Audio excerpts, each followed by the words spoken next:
അസ്സലാമു അലൈക്കും വറഹ്മത്തുള്ളാഹി വബറകാതുഹു. അൽഹംദുലില്ലാഹ് വസ്സലാത്തു വസ്സലാമു അലാ റസൂലില്ലാഹ്. പ്രിയമുള്ളവരെ, അല്ലാഹു സുബ്ഹാനഹു തആല നമ്മെ എല്ലാവരെയും അനുഗ്രഹിക്കുമാറാകട്ടെ. പരിശുദ്ധ റമളാനിൻ്റെ അവസാനത്തെ ദിവസങ്ങളിലേക്ക് വരുമ്പോൾ നാം അതിനുശേഷമുള്ള ഈദുൽ ഫിത്തർ ആഘോഷത്തിന് വേണ്ടിയുള്ള ഒരുക്കങ്ങളും ആരംഭിച്ചിട്ടുണ്ടാകുമല്ലോ.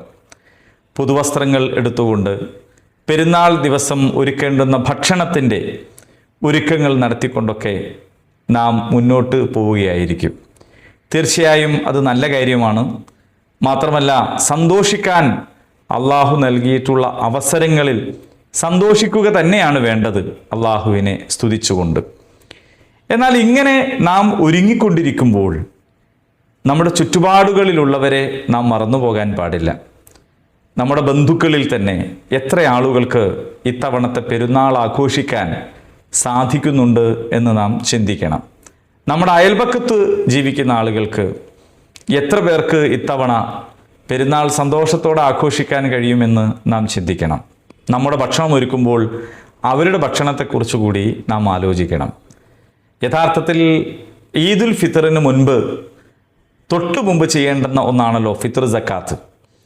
പരിശുദ്ധ റമളാനിൻ്റെ എല്ലാ അനുഷ്ഠാനങ്ങൾക്കും ശേഷം പെരുന്നാൾ ഉറപ്പിച്ചാൽ നമ്മുടെ മേൽ നിർബന്ധ ബാധ്യതയായി തീരുന്ന ഒന്നാണ് ഫിത്തർ സക്കാത്ത്.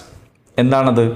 ഈദുഗാഹുകളിലേക്ക് നമ്മൾ പോകുന്നതിന് മുൻപ് നമ്മുടെ ചുറ്റുപാടുകളിലുള്ള ആളുകളുടെ സന്തോഷത്തെ ഉറപ്പുവരുത്തുക എന്നതാണ് അതിൻ്റെ പിന്നിലുള്ളത്.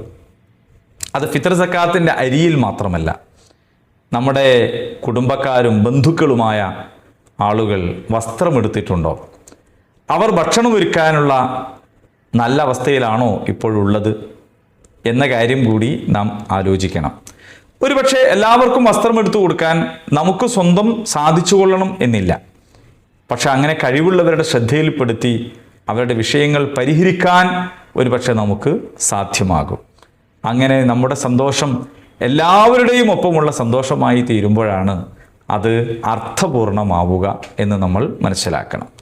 നമ്മുടെ കുടുംബത്തിൽ തന്നെ, നമ്മുടെ ബന്ധുക്കളിൽ തന്നെ, അതിനുശേഷം നമ്മുടെ അയൽവാസികളിൽ തന്നെ പ്രയാസപ്പെടുന്നവരുണ്ടെങ്കിൽ അവരുടെ പ്രയാസത്തെ പരിഹരിക്കാനുള്ള പരിശ്രമത്തിൽ നാം മുഴുകണം എന്നർത്ഥം. അങ്ങനെ വരുമ്പോഴാണ് നാം മുഴക്കുന്ന തക്ബീർ കൂടുതൽ മനോഹരമായി തീരുന്നത്. അപ്പോഴാണ് നമ്മുടെ ഈദുഗാഹുകൾ കൂടുതൽ സന്തോഷകരമായി തീരുന്നത്. അപ്പോഴാണ് നമ്മുടെ പെരുന്നാൾ ആശംസകൾക്ക് അർത്ഥമുണ്ടാകുന്നത്. നാഥൻ നമ്മെ അനുഗ്രഹിക്കുമാറാകട്ടെ.